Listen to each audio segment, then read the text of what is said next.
Welcome to another episode of Ask Dubey. Season is just around the corner. I know I'm excited. I'm sure everyone else is. And even better, not confirmed yet, but possibly getting back to weekly here once the puck drops. We will get back to weekly for sure. Just waiting on confirmation if it's going to be starting next week. So looking forward to answering all your guys' questions on a weekly basis now that things are getting going. Today's episode is brought to you by Bet365. Whatever your bet is, it's never ordinary at Bet365. Download the app and get in on the game. Use the code NATION. Bet365. Must be 19 or older. Please play responsibly. All right, guys. As always in the offseason, we'll get right into the questions here. First question is from Scott Gutschi. I don't know how to say that. Probably butchered it. It's a long one. The Oilers have a habit of throwing their goalie under the bus before having the next one earn and steal the net from the starter and keep it. Skinner wasn't expected to the crease until about now. He's a good goalie at a good price, but does he have the confidence of the team leadership and team management? Pickard has been a great backup the last 2 years. My question is, do you feel the management of the crease is one of the major points keeping Connor from signing, or is it rather the lack of star support in general? By the way you were treated was wrong and embarrassing from my point of view. Well, thank you. I wouldn't go that far, but I appreciate the support. Long-winded question here. Let's get into it. I think that as far as confidence, I think there is confidence in Stu. I think this is just judging from afar and how you see his teammates speak about him. I think the confidence is there. I think you're right that this is something that Oilers fans have to constantly remind themselves is that this is still a young player, especially at the goaltending position. This is still a young player. And it's hard to wrap our heads around that because we feel like he's been here forever. He's got more playoff experience than almost most of the goalies in the league are ever going to have. And he's just 26 years old. So this is the time we want to start seeing him take a step. And I think he's prepared to do that. He's got a ton of experience. And the biggest thing for him is he's got to get that consistency and consistently play a season as a starting goaltender so we don't have...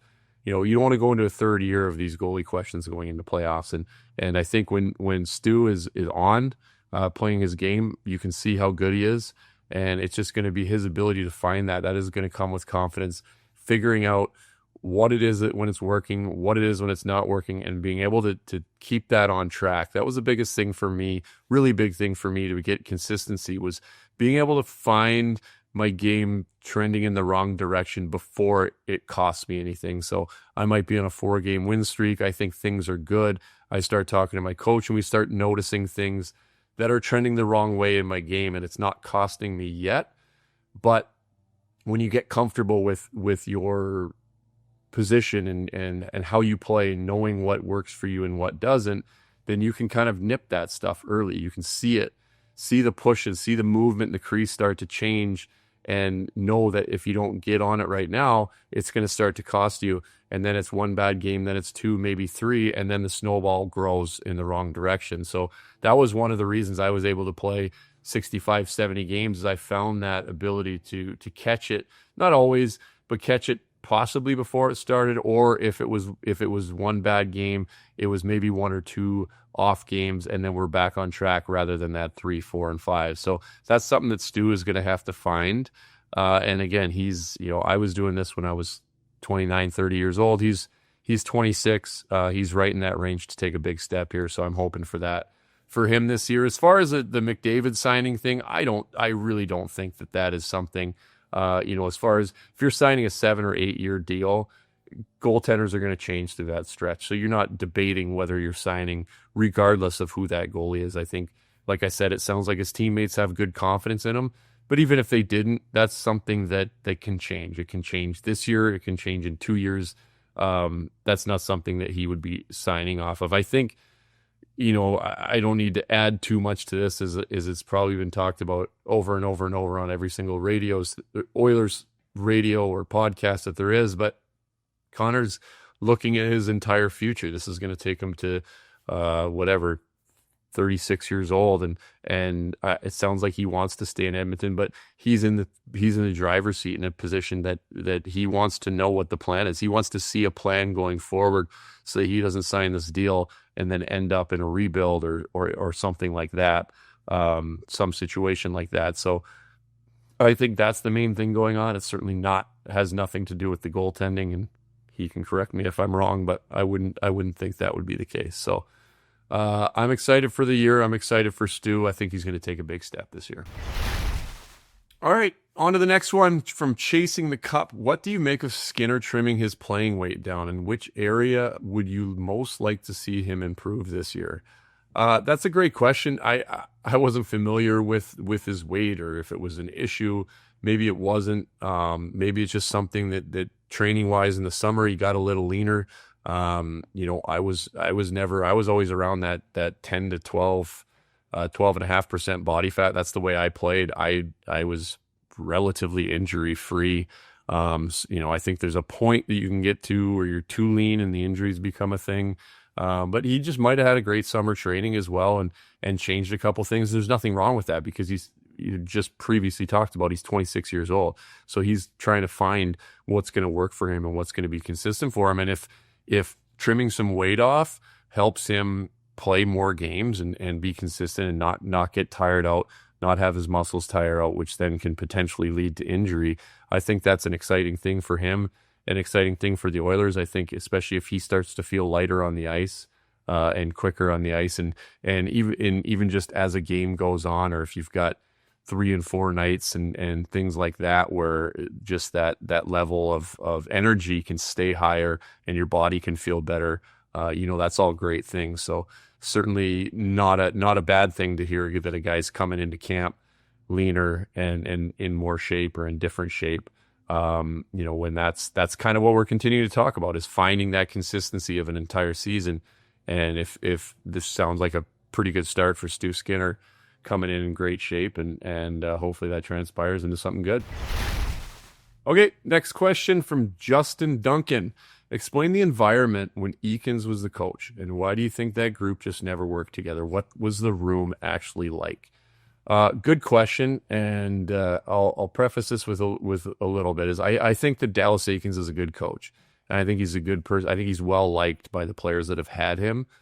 In saying that, and he can argue this, but I think he would agree with it. I don't think that he was himself when he was in Edmonton. I think that it was a big role, a big job to be put on to rejuvenate the Oilers. Young head coach coming in. And my guess is that he changed what he was doing. He changed what he had done to get to there and to get that opportunity, because from everything that I had heard leading up, he was a player's coach. The guys liked him. And I think he might have come into Edmonton and tried a little too hard to be a little bit of a hard ass. I know I found it difficult to gauge him, to talk to him. I was a big boy. I didn't need to be coddled or told anything. But you still like to have like a relationship with the coach, that you say good morning and how's it going and that kind of thing. I don't need to be told I'm doing great or anything. I kind of always played it as I'll do my job, and talk to me if I'm not doing my job, and if you don't talk to me, then I'll assume I'm doing my job, and I was fine with that. But I did find him a little hard to approach. I think there was quite a few guys that did.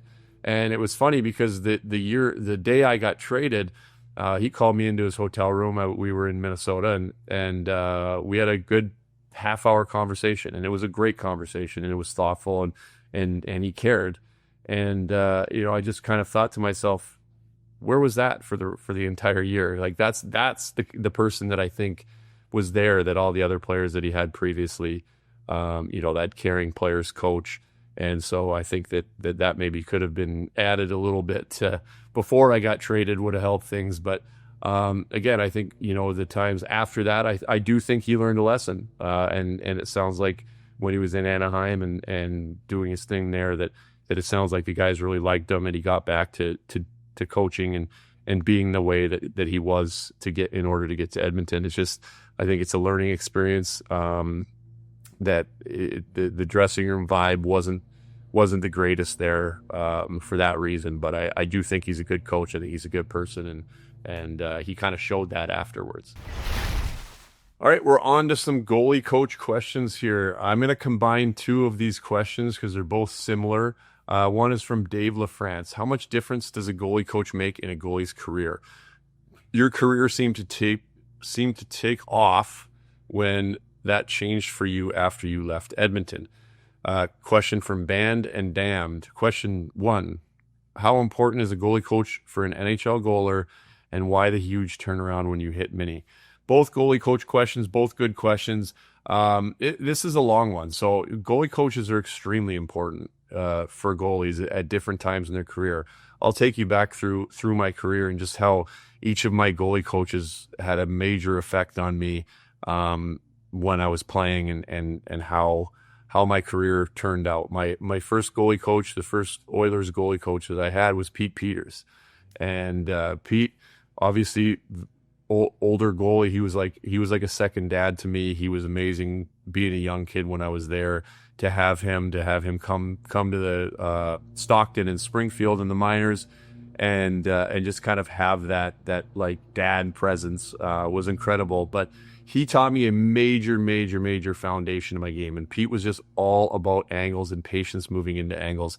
And what he taught me was incredible, and it's something that I continue to teach today. And it's an amazing concept. And really, that we did it every single day. Was practicing and moving into angles, and I don't have time to get too much into it, but it's just being patient, allowing players to get ahead so that we don't get, as a goalie, if you start moving really fast and you get ahead of it and they shoot it back the other way, you're dead. And so if you can be more patient in these angles, it also slows everything down. It slows your game down. You're moving less, all of these things. And so he just developed this foundation of my game as a big guy, this angle, patience and angles thing that I took with me for the rest of my career. I literally was a major part of my game for the rest of my career. When Pete was gone, Freddie Shabbat was there, who's now a goalie coach in mini, and that was kind of a perfect time for me because Freddie was a lot more technical and a very good goalie coach. And with Freddie also kind of shaped my game as I got into the NHL, how I was going to play as an NHL goaltender. We tried a ton of different things. I was obviously I was in the NHL now. I was still young, still learning. All these different things were coming in. You had the VH, the RVH was becoming a thing. And we tried a ton of different things and kind of built my game a little bit. We tried different RVH stuff, different plays around the net. We would see guys doing something around the league, and he'd say, hey, did you see so-and-so doing this? Let's give it a try. And we go out and practice. And we try it, and sometimes it was like, yeah, great, let's work with that. Sometimes I'd look at him and say, Freddie, I can tell you right now, the way my body is and the way I play, there's just no way I'm going to use that ever in a game. And we'd say, okay, throw it out. We'll find a different way to play that. So working with Freddie really kind of brought everything together for me and shaped a lot of how I played for a large chunk of my career. Going on to Arizona, I've talked lots about Sean Burke and what he did for me on getting set on my feet, pushing on my feet, working on my skates, and really being set on all plays, no matter where that is, figuring out where that needed to be in my crease, where I needed to play in order to beat passes on my feet and be set. That then became a major part of my game for the rest of my career as well. And going into Minnesota, Bob Mason was here, and he was incredible as well. I was a different point in my career, but I was obviously older and playing a lot, and my game was kind of established.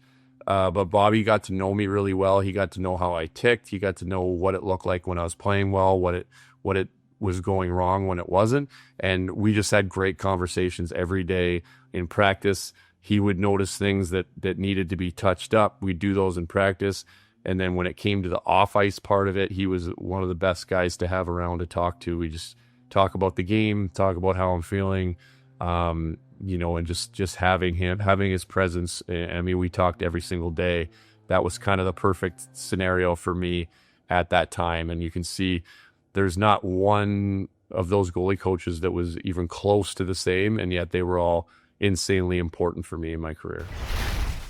Well, that wraps up another episode of Ask Dubey. Thanks for watching, guys. As always, post your questions with the hashtag AskDubey on any social media, or post it in the comments section below. If we didn't get it answered, we will get it answered at some point, especially with the show now going weekly. I love answering you guys' questions. They're always good and thoughtful. Keep them coming.